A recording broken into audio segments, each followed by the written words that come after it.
ដំណើរជីវិតគឺជាពាក្យដ៏ទូលំទូលាយដែលអាចពណ៌នាពីបទពិសោធន៍រស់នៅរបស់មនុស្សម្នាក់ៗដែលពោរពេញដោយការតស៊ូការរីករាយការឈឺចាប់និងការលូតលាស់ដំណើរជីវិតត្រូវបានគេប្រដូចទៅនឹងការធ្វើដំណើរដ៏វែងឆ្ងាយមួយការរៀននិងការលូតលាស់ជីវិតជាមេរៀនរាល់ឧបសគ្គដែលយើងជួបប្រទះមិនថាតូចឬធំដូចជាការបរាជ័យក្នុងការងារការបាត់បង់មនុស្សជាទីស្រឡាញ់ឬការជួបសម្ពាធផ្លូវចិត្ត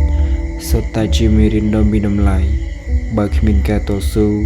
ឬការខុសឆ្គងទេយើងនឹងមិនអាចគេបញ្ជក់យកបទពិសោធន៍ដើម្បីលូតលាស់ឡើយការផ្លាស់ប្ដូរខ្លួនឯងដំណើរជីវិតតែងតែផ្លាស់ប្ដូរយើងពីអ្នកណាម្នាក់ដែលធ្លាប់មានកាលពីមុនឲ្យទៅជាអ្នកណាម្នាក់ថ្មីដែលចាស់ទុំនឹងមានការអភិវឌ្ឍជាងមុនដំណើរជីវិតមិនដែលល្អឥតខ្ចោះទេវាមានភាពរីករាយនិងទុក្ខព្រួយ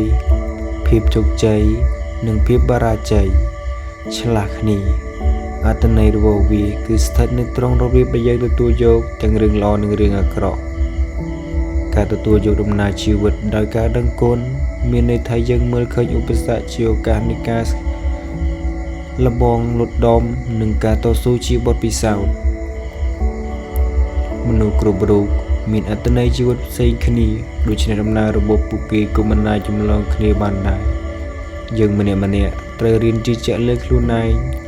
ហើយជ្រើសរើសផ្លូវដើរដោយភាពក្លាហាន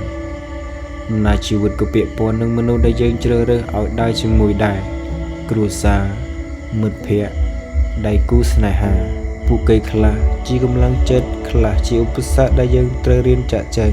ជីវិតមិនមែនជាគម្រោងដ៏ល្អឥតខ្ចោះដែលត្រូវតែសម្រេចឲ្យបាននោះទេប៉ុន្តែវាគឺជាដំណើរមួយ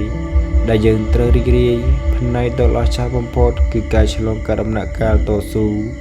មិនមែនគ្រាន់តែការទៅដល់គោលដៅចុងក្រោយនោះទេ